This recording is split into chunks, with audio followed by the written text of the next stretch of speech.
I wonder if you've realised there's something deep in us as humans that longs for things to resolve. It longs for things to close.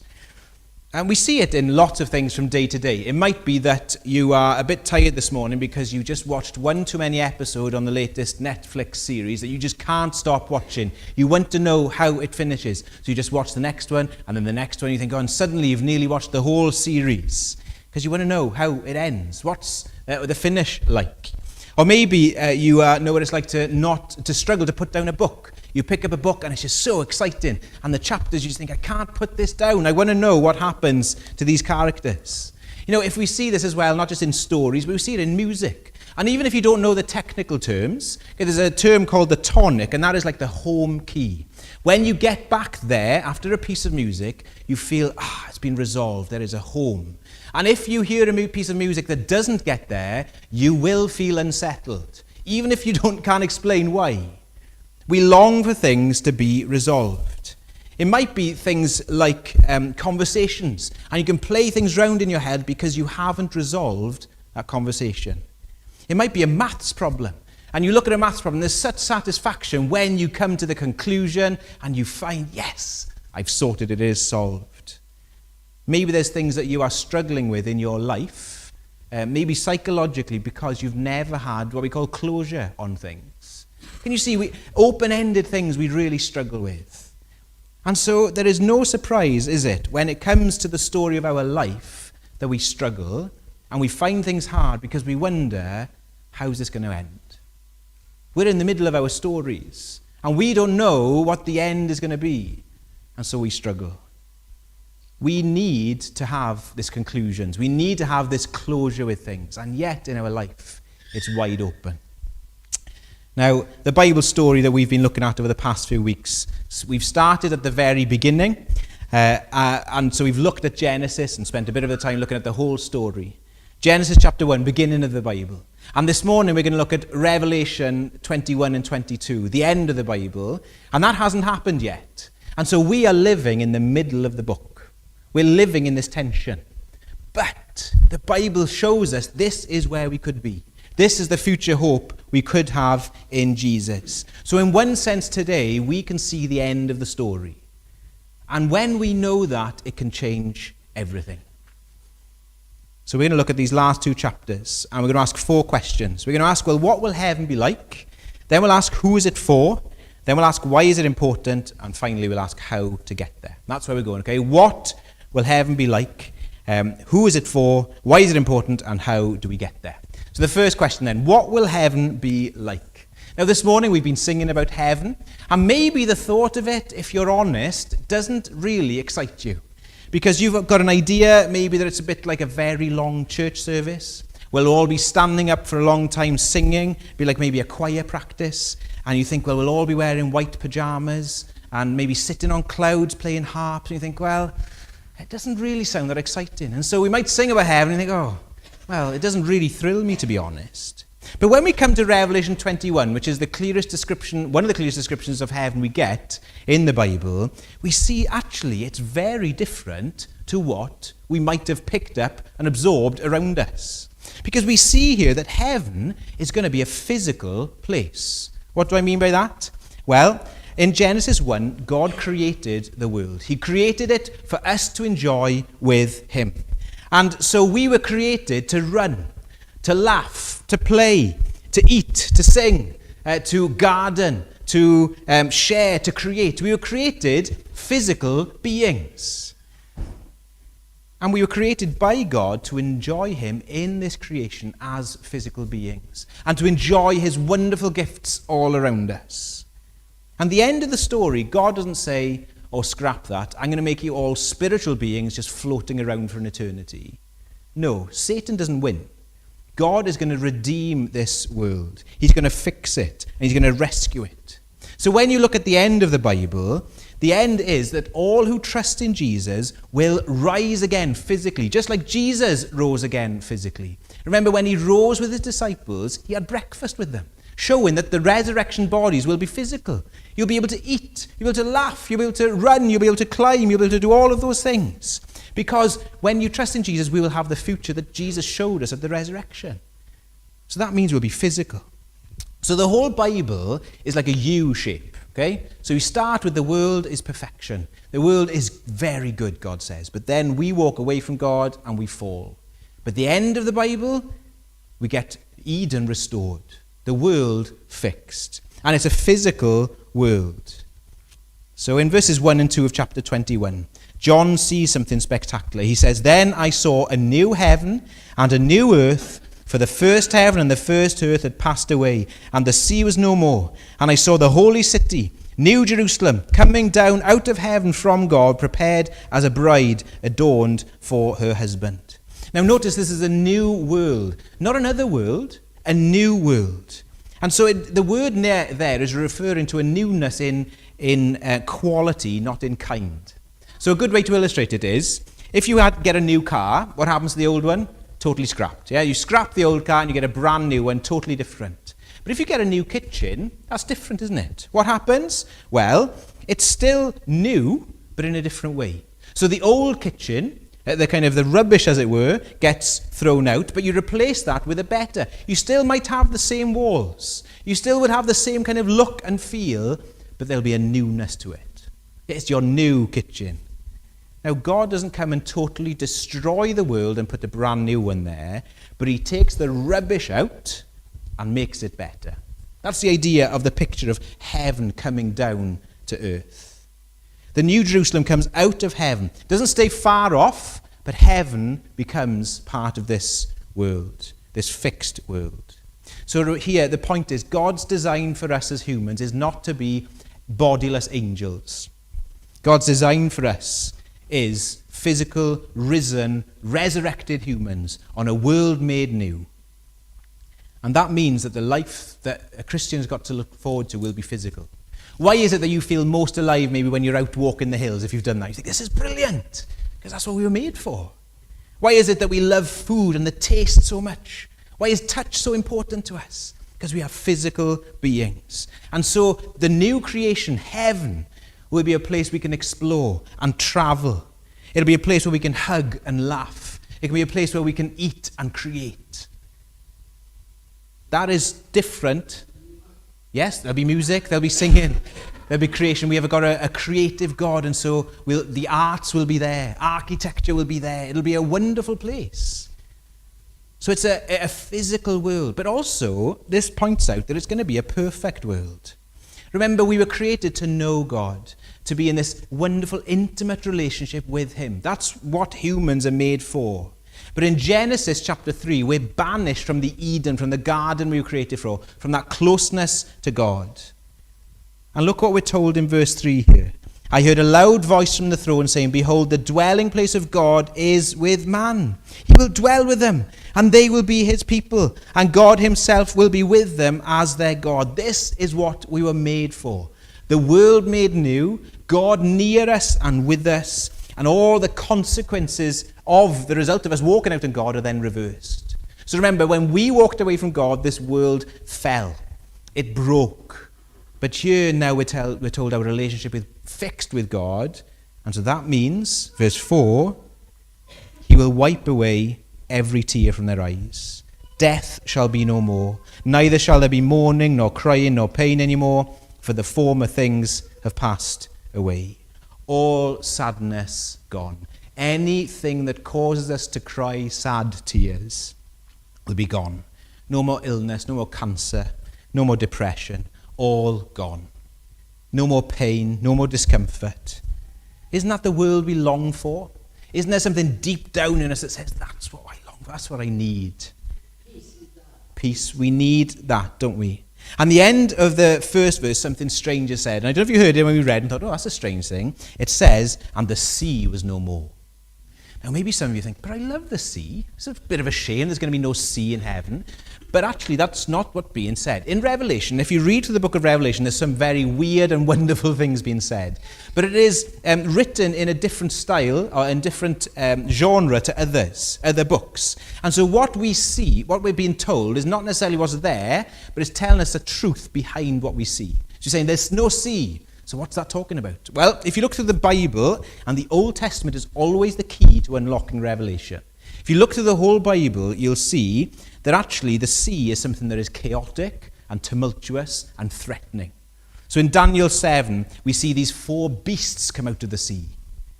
Beasts that would persecute God's people. Even a few chapters before this in Revelation 13, we see that 2 beasts come out from the sea that are sent by Satan and they're full of evil. So the sea is this unknown, threatening thing. It's chaotic and evil could come out of it at any time. And when we think about the sea that we know in this world, do you know 80 to 90% of it, of the ocean, has never directly been explored? We just don't know what's there. We're assuming a lot of water, but we don't know. There's creatures there that we have never seen. There are things going on there. We know more about space than we do our own sea. So just in the unknown, the darkness, the depth, chaos, tumultuous. And so the verse of there being no sea isn't talking about the hydrology of new creation. It's talking about what's going to be there. And that is, there will be no threat of evil coming back. It's going to be a place of peace and perfection forever. All evil thrown away.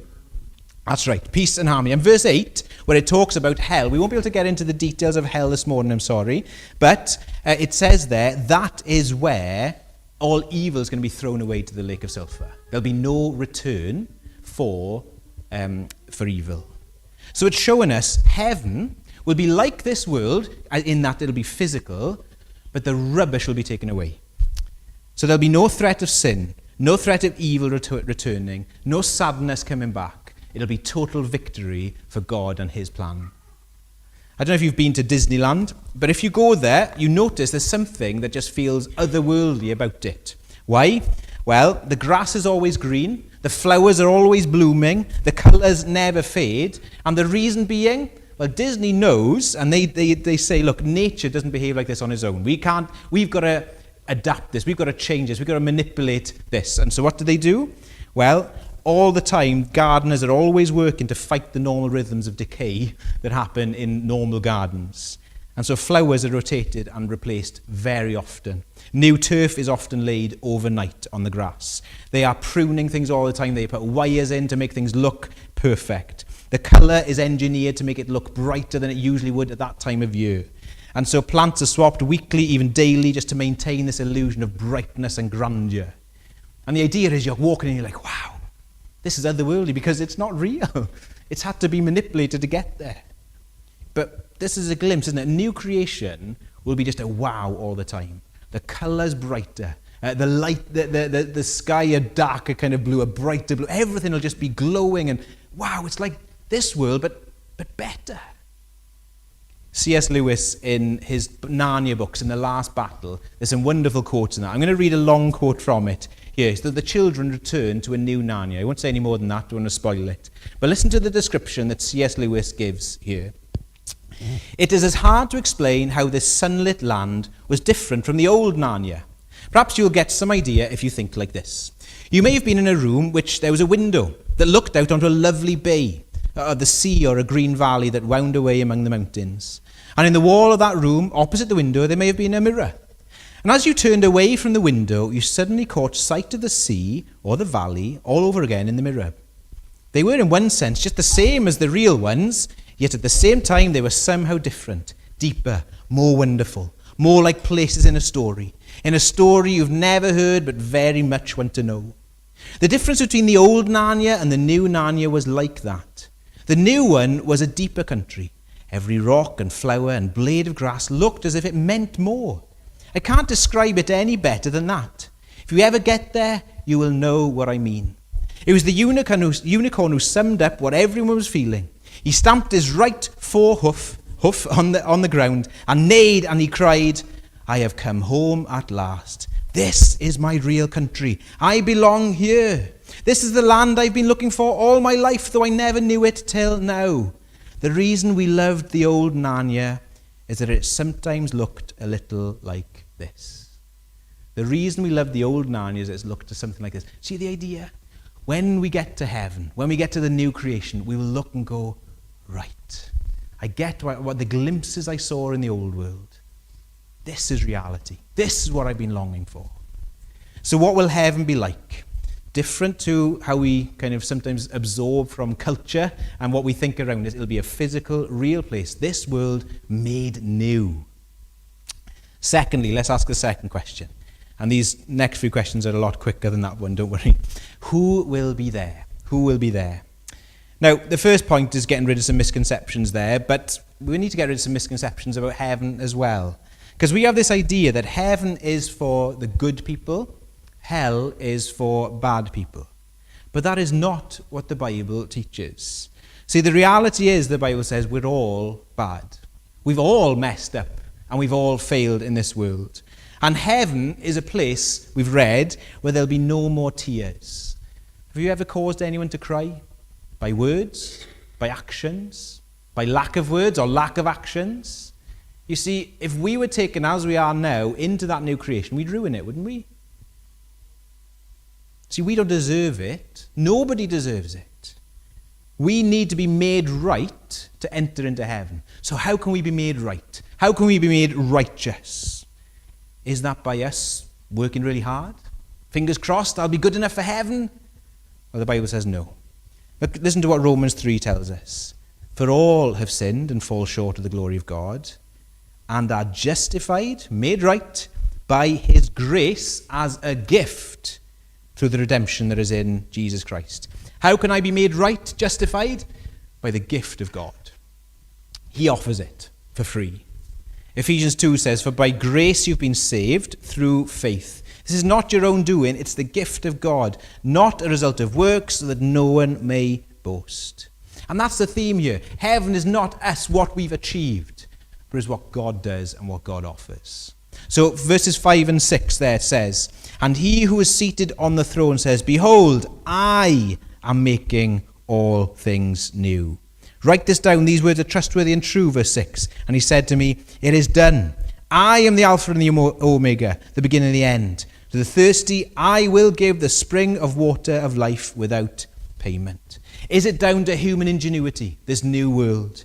Is it down to human wisdom or planning? Is it down to a certain political party? Is it down to technological advancement? Is it down to us and religious activity? No. God says, I am doing it. It is me. And how do we get there? Well, we see there just a glimpse. We'll look at this in a few moments a bit later, but it says, I offer you this without price. Who pays? God does. He pays the entrance fee. He pays it all for us. To the thirsty I will give without payment. So the entry is free, but it has cost somebody a lot. Verse 8, as I said, touches on this, the truth that the Bible teaches of hell. And that is what we deserve. But the Bible tells us that Jesus took our hell that we deserve on the cross. He took it so that we wouldn't have to go. He took your abandonment. He took the consequences of all the wrong we've done so that we could be right with him. So who will be in heaven? It'll be those who Jesus has saved by his love and kindness. That means there is nobody going to be in heaven saying, I'm here because I have worked really hard for this. No, we're going to be in heaven saying, Jesus, this is all about you. You've done it all. Throughout Revelation, we see pictures of heaven. And at the center is the Lamb, Jesus, because he is the one who paid the price to get us there. So our song won't be how great I am, but it is how great thou art. That's going to be the song. Something great about these verses that tell us how wonderful it is that we'll be in heaven, that Dane Ortland points out. In chapter 22, verse 4, he says this, he points out this, he says, they will see his face. They will see his face. What's that touching, or what's it talking about? Well, just for a moment, think about human faces. Think of a moment about staring into somebody's eyes. Do you know you can't do that for long without talking? Do you realise? Because it gets a bit awkward if you keep staring at somebody. Unless it's your significant other or a very close friend, it's really strange to just look at somebody in the eye. Now, why? Why do we kind of get a bit awkward? Why might we laugh?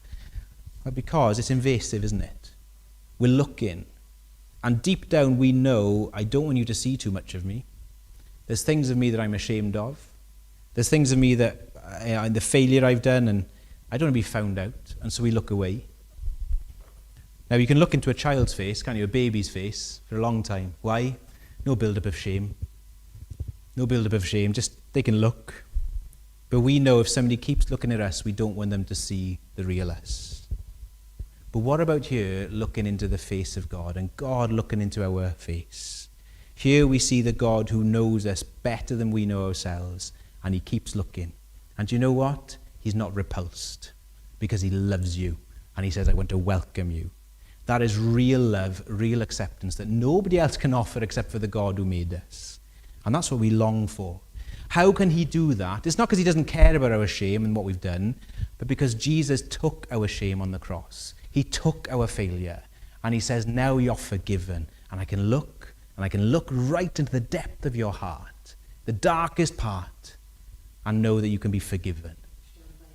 That's right. He won't let us down. So we're described here in verse 2 of chapter 21 as the bride. And we see that theme time and time again in the Bible of the church, the people of God, are called the bride. Jesus is the bridegroom. We'll think about this a bit this afternoon. Jesus is the bridegroom, we're the bride. Why? Because he loves his people. He loves those who put their trust in Jesus. We are loved with that kind of love. So, who will be there?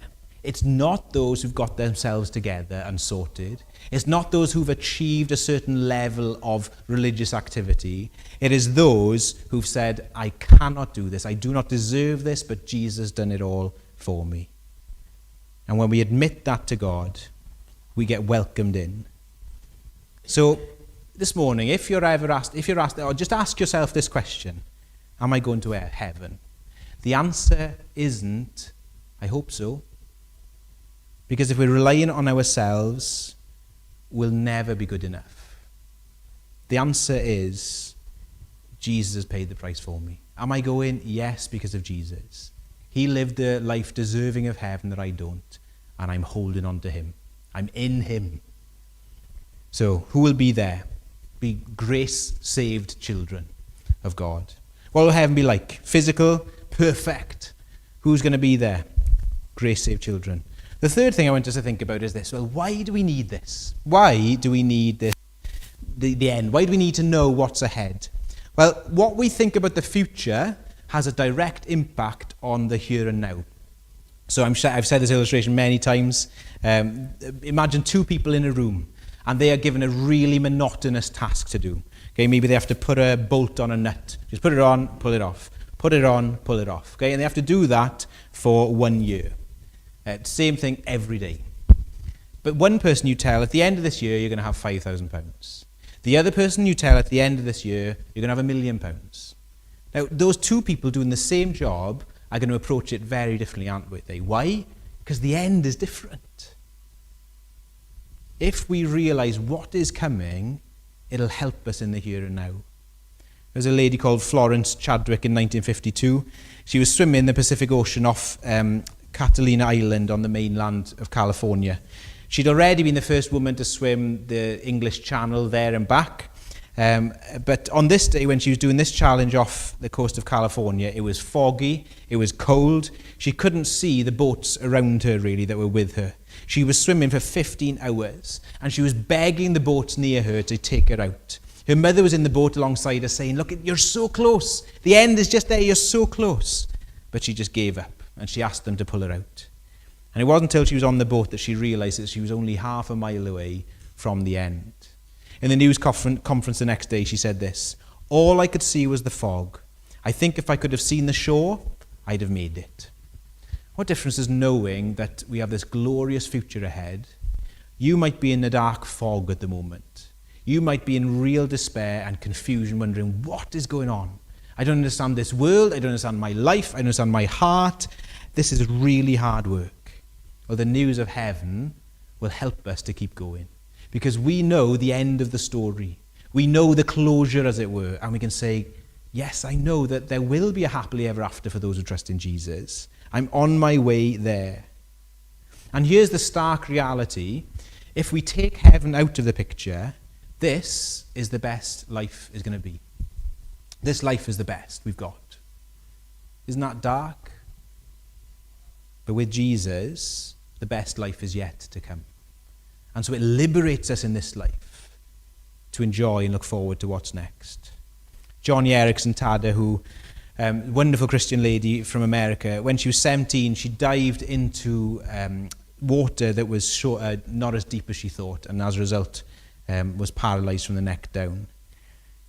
When she was trying to come to terms with her accident in the early days, she'd go to church. And in the service that she went to in that church, everybody kneeled. And it was really obvious she felt that I'm in a wheelchair and I can't kneel like everybody else. But she said this: with everyone kneeling in the wheelchair, I certainly stood out and I couldn't stop the tears. But not the tears that we thought we'd think. Sitting there, I was reminded that in heaven, I'll be free to jump up, to dance, kick, and do aerobics.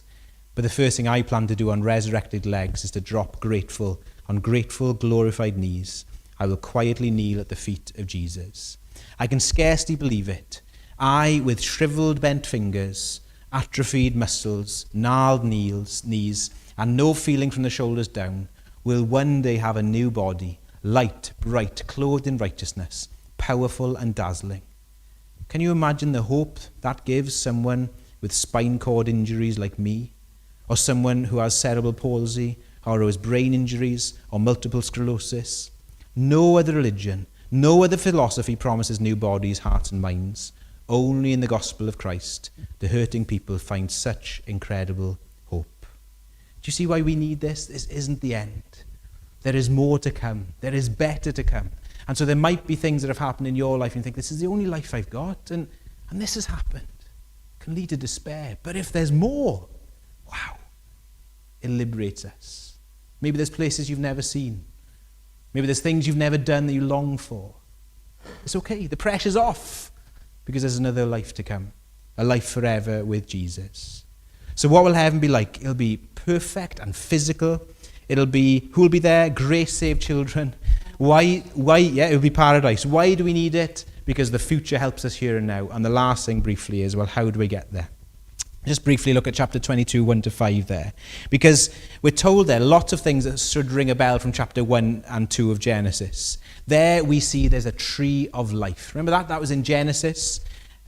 That's in Eden. So the point is we have access back to Eden, what we were created for. And since Genesis 3, we've been living under the curse of rebelling against God. But here we're told, verse 3, no longer there'll be anything accursed, so the curse is taken away. There we were away from God, the light of the world, in darkness. Verse 5, we won't need a lamp anymore because God will be our light. Can you see? This is full life, restored life, what we were made for life. And how can we get there? Well, the answer comes in one word. It's Jesus. We don't deserve any of it. We've rebelled against God. We deserve to be east of Eden as we've been born. We've rebelled against him and ruined his world, but he, in his kindness and in his goodness, didn't give up on us, but pursued us and sent his son, the Lord Jesus, to take all of what we deserved so we could get everything that he deserved. He came to make it possible. So on the cross, he was taking our hell. He was taking what we deserve. Galatians 3 tells us that Christ redeemed us from the curse of the law by becoming a curse for us. So he took the curse. He took our rebellion. So he took the curse so we could be blessed. He hung on the tree so we could have access to the tree of life. He cried out, I thirst, so we could have access to the river of life. He was plunged into the darkness so we could have access to the light that we were created to know and enjoy, the light of God.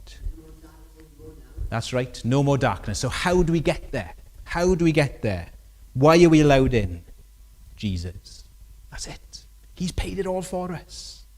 There's a great old hymn that says this: when I soar to realms of glory and an entrance I await, if I whisper, Jesus only, wide will ope the pearly gates. When I join the heavenly chorus and the angel hosts I see, precious Jesus, Jesus only, will my theme of rapture be. Now it sounds like paradise, doesn't it? Heaven, what we long for, to be with the one who made us and knows us and loves us. How do we get there? Well, God invites every one of us this morning to be on the path to heaven. It's not a path that we earn, it's a path that we accept and say, Jesus, I need you. And he promises to take hold of us today and never let us go till we get there. And we'll be with him forever. How do we get there? Trusting in Jesus. He says, I've paid the price. Trust in me. Now, maybe for the first time this morning, you need to say, actually, I I haven't been trusting in Jesus. I've been trusting myself. I've been fingers crossed. I hope I'm good enough. This morning, will you say, Jesus, I can't do this. Will you save me? Will you rescue me? And he won't turn anyone away. Whatever we've done, whatever our background, he welcomes and invites all. Let's rejoice in that together.